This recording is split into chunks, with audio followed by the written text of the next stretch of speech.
Mesdames, messieurs, l'amour. J'estime pour ma part que oui, l'amour peut être inconditionnel. Je cite, « Celui qui veut tirer des enseignements de ses erreurs doit chaque jour apprendre à surmonter ses craintes. » En effet, nous redoutons tous l'erreur. Et bien que l'erreur soit possible, on ne nous autorise pas à en faire. Au contraire, on devient heureux en faisant le bien, et on fait le bien en étant heureux.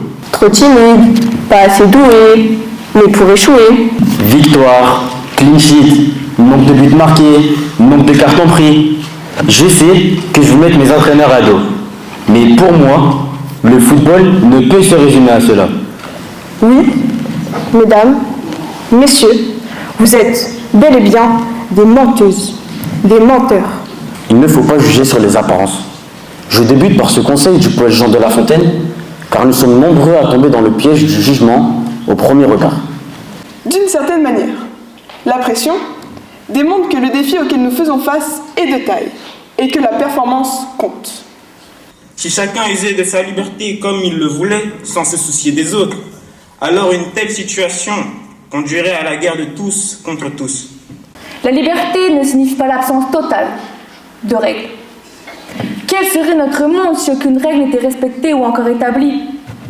Un monde où chacun ferait ce qui lui plaît, sans rendre de compte à personne. Je terminerai avec ces mots du slammer et poète Grand Corps Malade. Je cite: « L'homme est un solitaire qui a besoin des autres. Et plus il est ouvert, plus il devient grand. » Merci.